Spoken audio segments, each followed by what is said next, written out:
All right, thank you. My name is Joe Pelle, P-E-L-L-E. I'm the Boulder County Sheriff.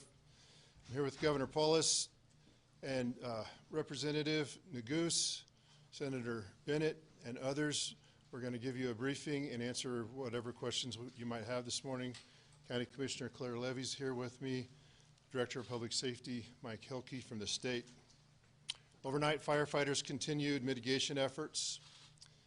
Good news, we still have no reports of casualties or fatalities.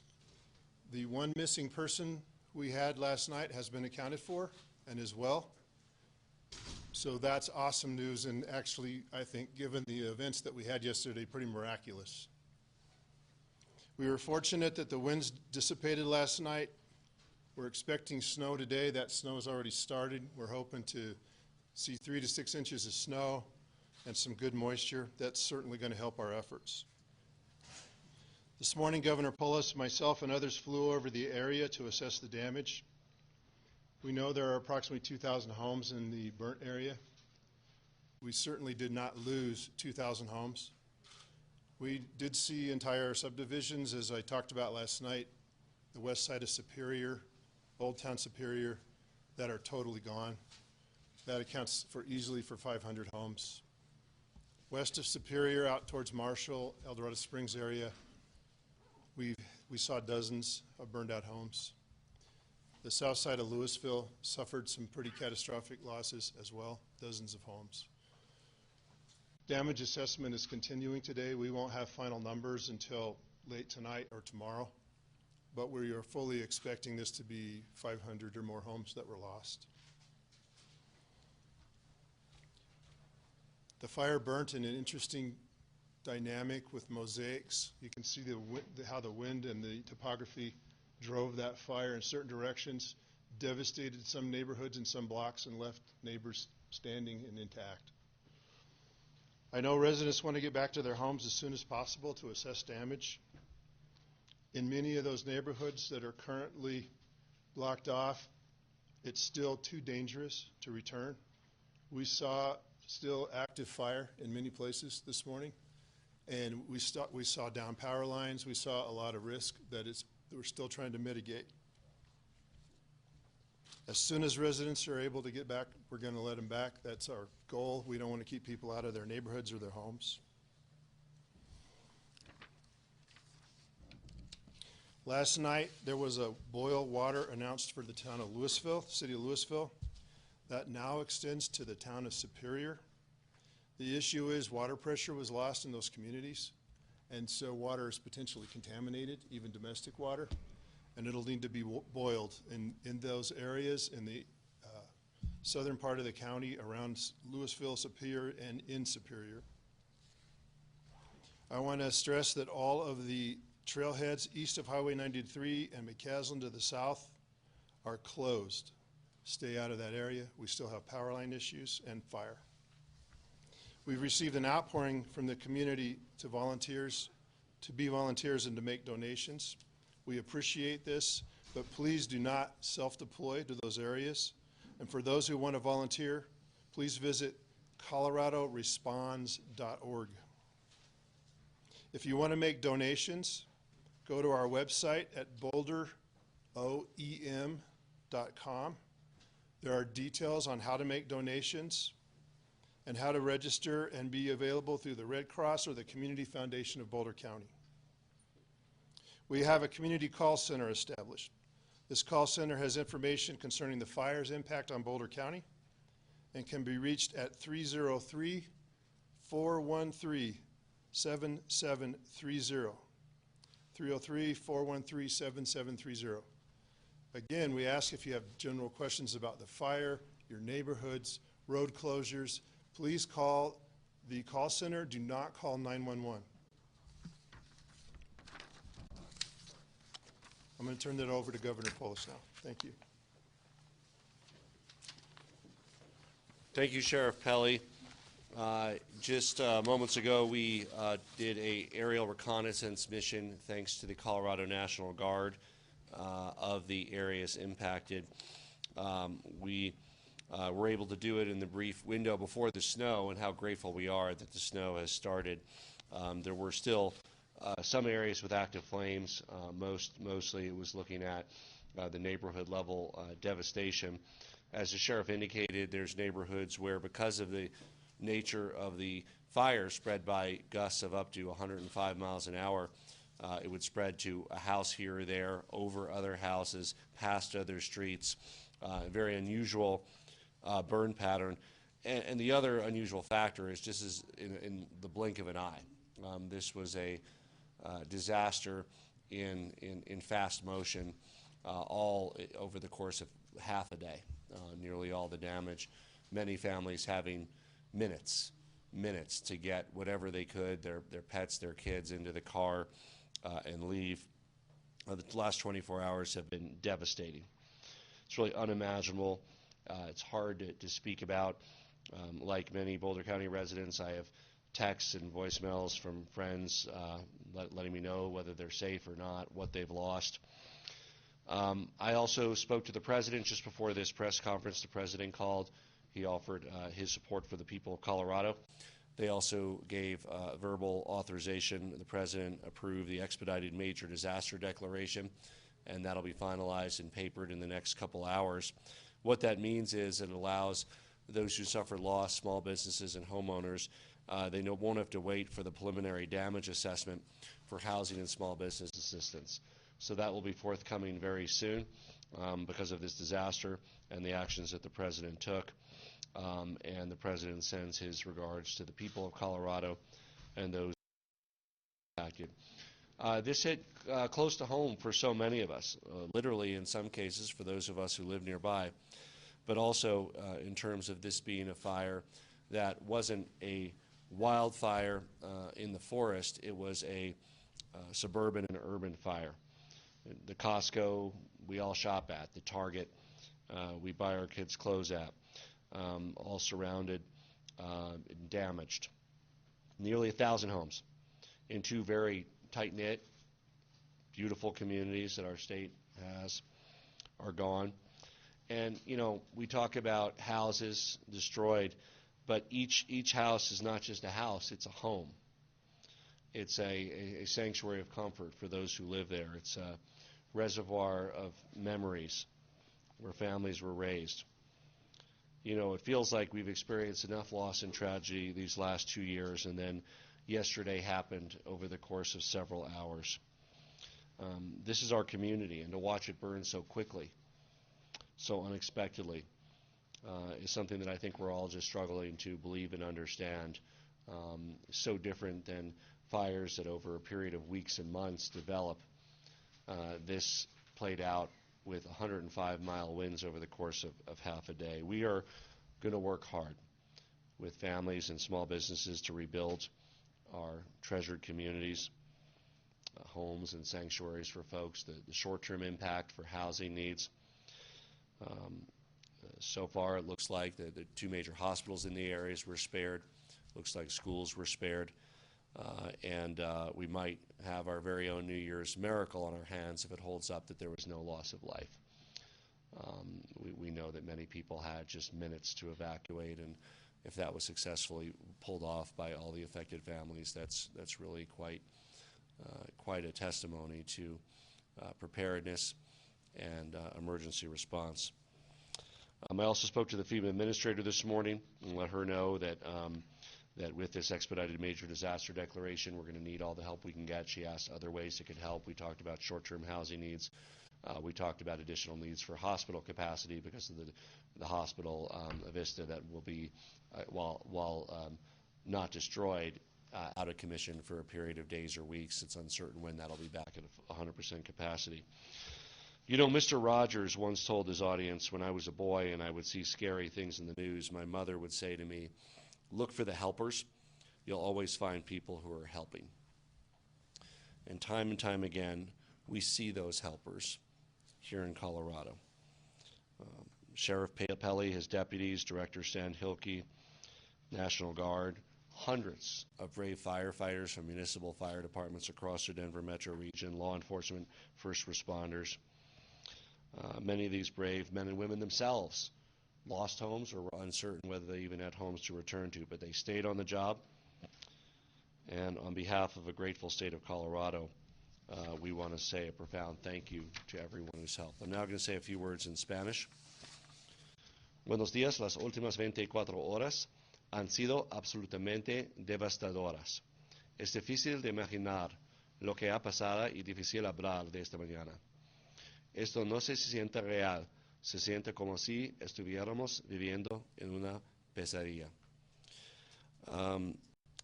Yo hablé con el presidente y él da apoyo a las personas de Colorado y aprobó el Expedited Major Disaster Declaration.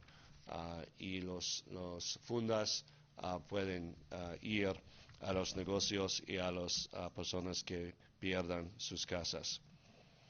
Una y otra vez veo a esos ayudantes aquí en Colorado. Quiero dar gracias a Sheriff Pelly, Director Sanhilke, los bomberos y todos que ayudan a las familias in Boulder County. A profound sense of gratitude for all those who have stayed up all night working to help those in need. I know there's families out there now watching this, not knowing for sure whether they have a home to return to. Know that we are with you every step of the way. For those who've lost everything they had, it's not going to be easy. It's not going to be easy. But you have your family, you have your health, you made it out. These are physical objects that you've lost. You will rebuild. We will mobilize everything the state has, and with the support of the federal government, to make sure you have the resources you need to rebuild your lives here in Colorado. With that, we'll turn it over to Senator Bennett.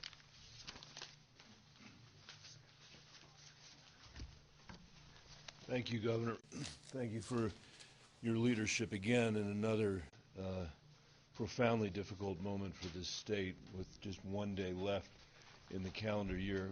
I'm going to be brief. I want to start by thanking the sheriff and all of the first responders who did just an unbelievable job of getting people out of here and of making sure that people evacuated. We don't know what the final numbers are going to be here, but when you fly over this, to know that the loss of life is, you know, if there is any, is going to be as limited as it is a profound testament to the way that the first responders alerted people to the danger, and I think importantly the way people themselves responded to the alerts that they received. And so I just want to start by saying thank you.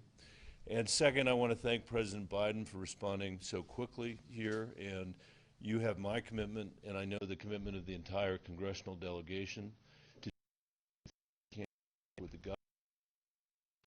Full measure of the federal is brought to bear here. In Colorado, we're used to this, unfortunately. We floods and fires, and what I can say decade or so is that in every single case we have built back stronger than we were before the disaster happened, and I am absolutely certain that that's going to be the case here. Boulder County and the communities that have been affected have been through this. This fire may have happened on the plains of Colorado, which is very unusual, but this county we know is mountain strong. And we know we're going to be able to rebuild better than we were before. And I want to turn it over to my colleague in the delegation who represents this part of the state, Joe Neguse. Well, good morning, everyone. First, I want to start by thanking our firefighters, our first responders, the police officers, everyone who has been working so diligently throughout the day yesterday and this morning. And through the night to protect lives and livelihoods. We are incredibly grateful for your service and your bravery, and that starts with my friend and colleague Sheriff Pelly.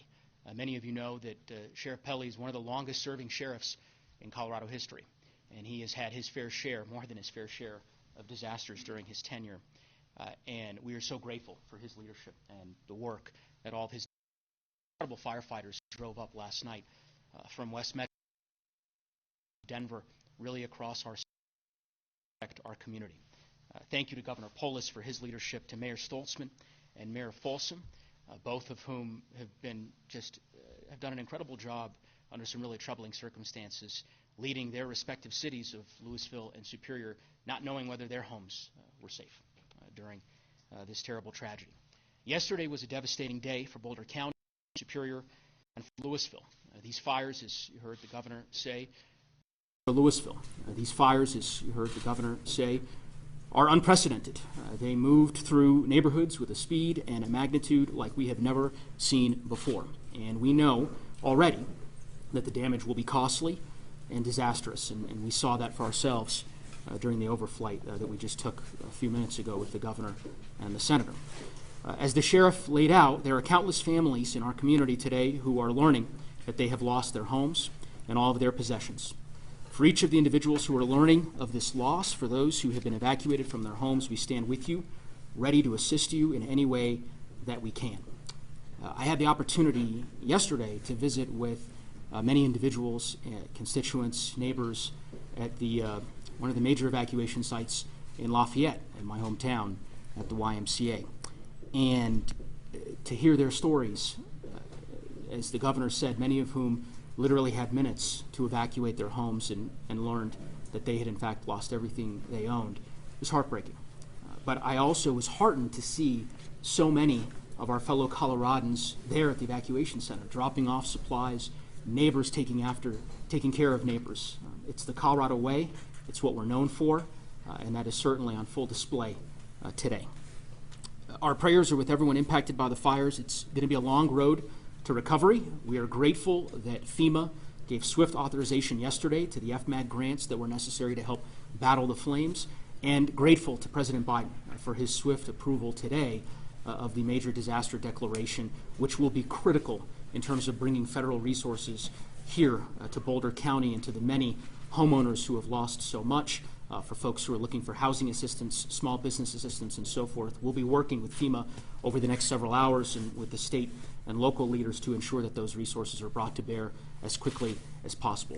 I'll just close by saying, perhaps stating the obvious, which is that this has been an incredibly difficult year for Colorado and an incredibly difficult year for Boulder County. But we have been faced and tested with challenges before, and we've always risen to the occasion. And I have every confidence that we're going to do so this time around. And with that, I think we'll open it up for questions. Sheriff Pelley, any update on the origin? 1 second. Commissioner, Senator, Mayor.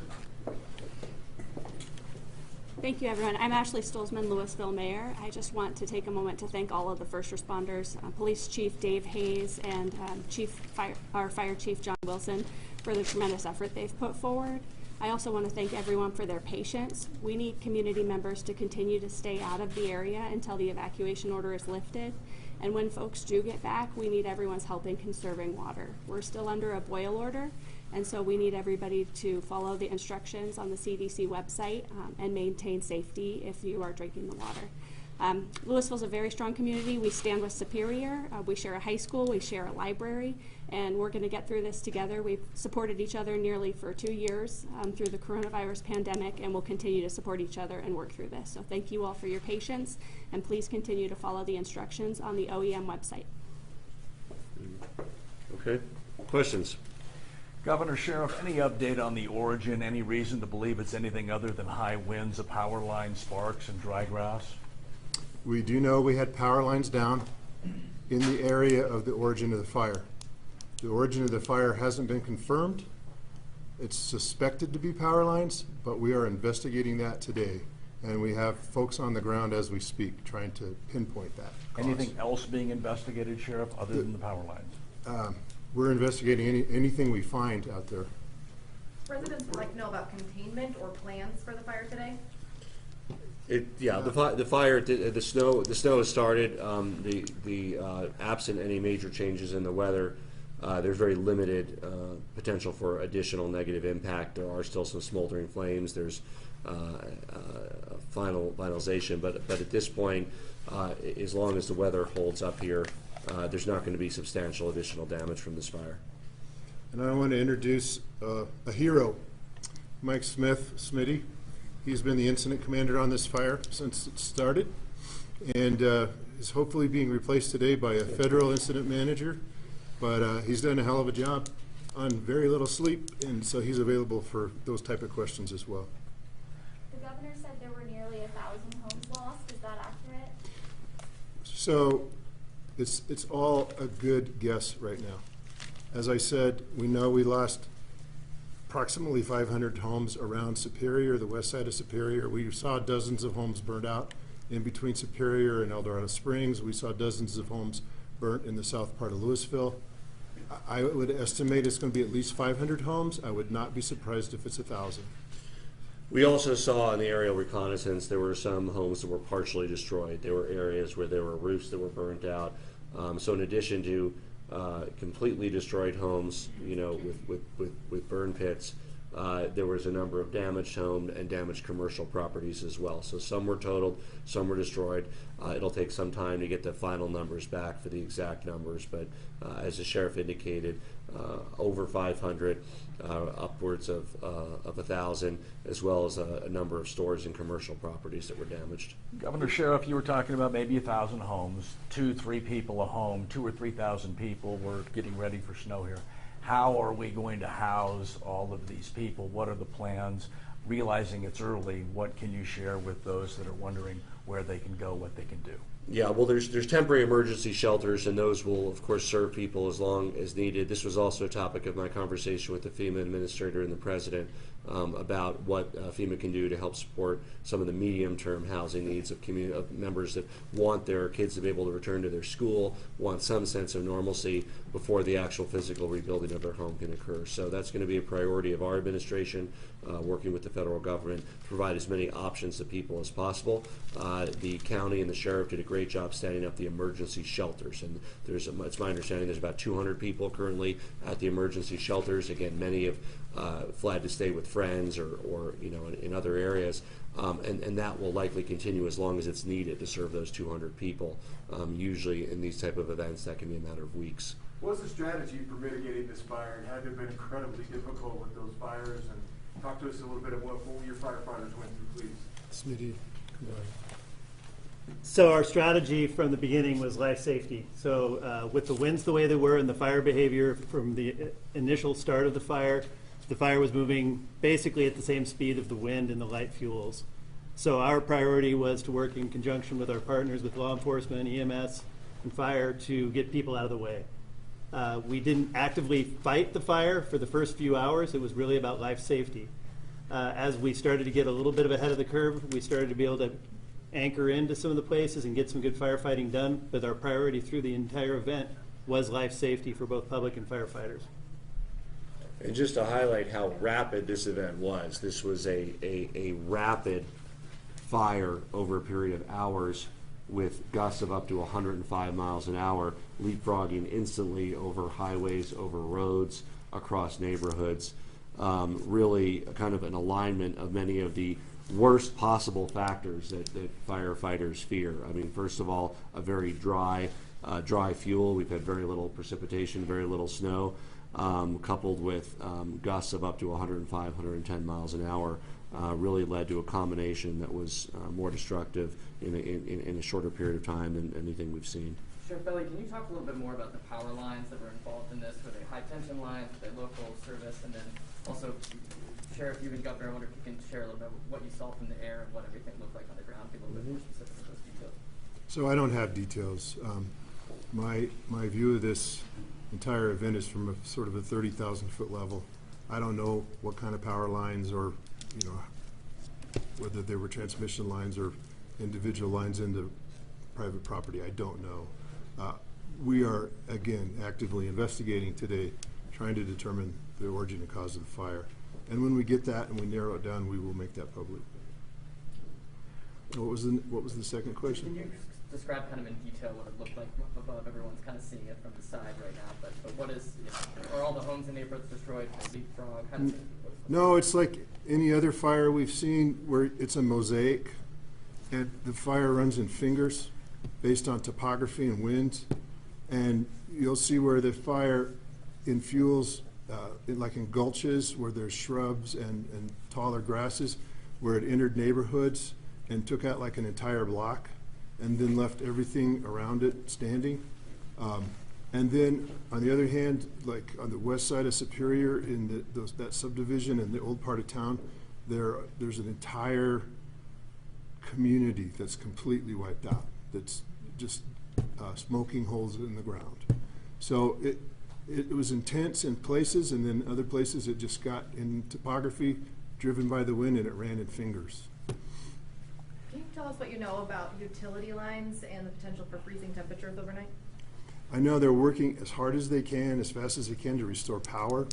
So a major issue with late season fires for us, and we've experienced this in the past, is we have warm temperatures, we have wind, we have a big fire, we lose power, and then the next day we freeze over. And so all those homes, we are in danger of broken pipes and running water and that. And so I know restoration of power is a major priority. Is US 36 still closed? When will it reopen? Do you have any? It is still closed. We're still continuing to do damage assessments along the road. We are looking very hard at how quickly we can get some of those major thoroughfares open, but I don't currently have a time. Did you all hear that okay? Sheriff, unconfirmed calls to our newsroom that there were fire hydrants in Louisville that might have been dry or not operating yesterday. Any confirmation, any information on that line? Yeah, they were having water pressure issues, but here's what happens when you have neighborhoods burn out. The individual homes start leaking, right? And then the pressure to those individual hydrants becomes less and less. And so I know they were having problems with fire pressure or water pressure. That's actually not unexpected in a major event like this. Sheriff, you said one missing person had been located. Are there any other indications there are missing individuals? No, we don't have any. We don't have family members calling in, telling us they can't find Aunt Rose. None of that.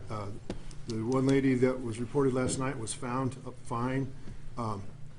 It's unbelievable when you look at the devastation that we don't have a list of 100 missing persons, but we don't.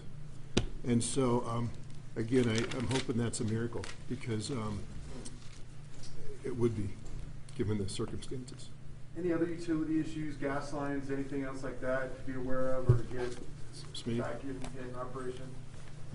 We're working closely with Excel and all the different power providers in the area to do quick assessments on where we can. Like was alluded to previously, one of our big concerns, and we've got a group specifically working on how we're going to restore power where it's safe, to make sure that the power lines are inspected before we re-energize, and that the gas lines are all intact before we do that. So we are actively working on that. As far as major transmission lines or gas infrastructure that's been damaged, I don't have any information on that. Thank you.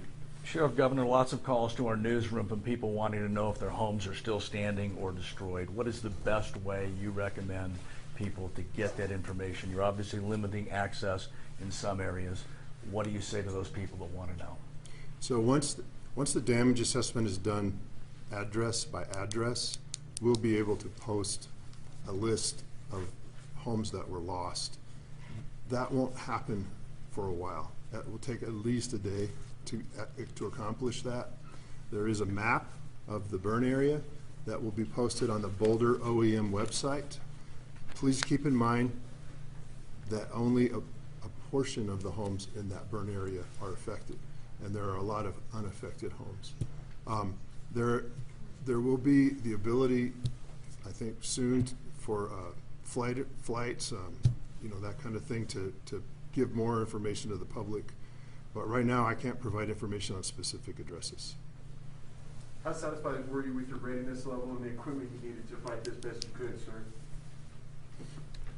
For the hand that we were dealt, I don't think that we could have done a better job. The initial response from the local fire departments, then stepping up through the county response, the delegation to the sheriff, and then the cooperation through with the governor's office, through the state DHSEM and DFPC were both fantastic. And I think the collaborative effort really did show the preparedness level and the amount of preparations that we've done here in Boulder and statewide as well. Yeah, there's no technology or equipment that's available to have halted this kind of fire in its tracks with 105-mile winds and the dry conditions and the fuel that was available. But the firefighters, the sheriff, the state assistance. They did everything they could, as you said, Smitty, with the hand that they were dealt. Governor, you've dealt with a lot of challenges in the past 2 years with COVID. You talked about what you saw from the helicopter. Can you let us inside the emotions of what you had to watch in that helicopter? You know, I of course have many friends in the affected areas. I just want to read a text from one that I got, a friend who lost their home, or doesn't know if they lost their home. She said, "I'm in the Springs with my parents. My sons got out okay. We may not have homes tomorrow, but we have each other. I'll miss the treasures we've collected for the last 30 plus years, and while not replaceable, that's not people. And remember, we will have homes. A house is made of sticks and stones. A home is made of love alone." With her attitude, the people of Colorado are resilient. The people of Colorado are strong. They will build back. This has been a tough few years all around. The 3 largest wildfires in the history of our state. But to put things in perspective, those 3 largest wildfires combined, while over 600,000 acres, each one of them over 200,000 acres, still destroyed less homes and less businesses than this fire of 6,000 acres, because this was fundamentally an urban and suburban fire. The people of Colorado will build back if we're granted this New Year's miracle of no loss of life. It truly is nothing short of miraculous. And we have one another. Most, if not all, people got out and are safe. And we, as their friends and neighbors and fellow Coloradans, are going to do everything we can to help them rebuild their lives. Let's do one last question. Do we have an estimate on containment or how many acres are currently burning? So the total area of the fire, the burnt area, has been updated overnight with the state airplane overflight to 6,000 acres. There are still areas burning inside the fire zone, around homes and shrubbery and that kind of thing, but we're not expecting to see any growth in the fire today. I think we're pretty well contained, except for what's happening inside the fire zone. Would that be accurate? Yeah, as far as a percentage number, we're still calling it 0% contained, but as the sheriff said, I don't think that we will see much fire growth. But this is a fire that we would traditionally see like in the mountains, where we would be going out and digging hand line and using heavy equipment to dig containment lines. This is more about working around the perimeters of homes and working our way through the process. So we're having to kind of change our thought process on what containment looks like as far as a percentage, but I do think that our forward progress is going to be very minimal from this point on. And just speaking anecdotally, from looking at the aerial reconnaissance that we did, very little fire, very little active fire, mostly burnt out pits and areas, grassland fires, move fast, limited fuel, different than trees, and a few areas where we saw smoldering flames, a few here and there, really areas that might have just be finishing off their burn, almost all of them with no available fuel around them. So again, absent the kind of winds that we had before, they're not likely to jump everywhere. They're burning through the very limited fuel that they have, and are likely to extinguish themselves. And of course, we also now have snow and precipitation in the area. Thank you to those across Colorado and those across the world who have joined with the people of Colorado in helping us get through this difficult time. We thank you for your love, your prayers, and your affection. And we look forward to your help in helping our affected families and our community build back stronger. Thank you. Thank you, everyone.